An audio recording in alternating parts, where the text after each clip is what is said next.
ఇంకెరోజు అయితే 8వ తేదీ ఆగస్టు నెల 2024 గురువారం. ఇంకెరోజు మనం మదనపల్లి మార్కెట్లో టొమాటో స్టాక్ అంటే దిగుమతి వచ్చి మనం ఎవరిలో తెలుసుకుందామండి. నేనుతో పోల్చుకుంటే దిగుమతి తగ్గిందా లేదా పెరిగిందా వేటని ఎవరిలో తెలుసుకుందామండి. తెలుసుకున్న ముందు ఛానల్ సబ్స్క్రైబ్ చేసుకోకూడదు. ఇంకెన్ని కలిసి ప్లీజ్ లైక్ ప్లస్ సబ్స్క్రైబ్ చేసుకోండి. ఇంకా మన ఛానల్ సబ్స్క్రైబ్ చేసుకోకుండా అలాగే లైక్ చేయకుండా చూస్తుంటే వెంటనే లైక్ ప్లస్ సబ్స్క్రైబ్ చేసుకోండి. ఇంకా విషయానికి వస్తే తెలిసిన మదనపల్లి మార్కెట్లో సుమారుగా 29, 30, 32, 33 అయితే ఉన్నాయి. దిగుమతుల గురించి మాట్లాడుకోవాల్సి వస్తే మనం ముందుగా టీవీఎస్ మండి లైన్ మొత్తం మాట్లాడుకుంటే పెద్దగా మార్పు అయితే లేదు. ఈ రోజు కూడా చాలా తక్కువగానే వచ్చింది. అలాగే జీపీఆర్, ఎంఆర్ఎం, భాగ్యలక్ష్మి మండి లైన్ చూసుకున్నా కూడా దిగుమతి అయితే బాగానే తగ్గింది. ఓవరాల్గా స్టార్టింగ్ పాతాళం దిగుమతులు అయితే రోజు రోజుకైతే తగ్గుతున్నాయండి. దిగుమతులు అయితే ఏమాత్రం అయితే పెరగటం లేదు. ఈవెన్ నిన్న తీసుకున్నా అలాగే మొన్న లేదు, రోజు రోజుకు దిగుమతులు అయితే తక్కువగానే వస్తున్నాయి.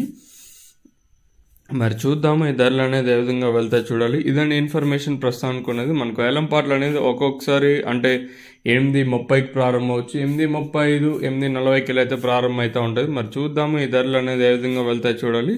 ఓవరాల్గా చూసుకొని నేనుతో పోల్చుకుని దిగుమతి అయితే తగ్గింది. మరి ఈ ధరలు అనేది మరింత పెరుగుతాయా లేదా మరింత తగ్గుతాయా అయితే చూడాలి.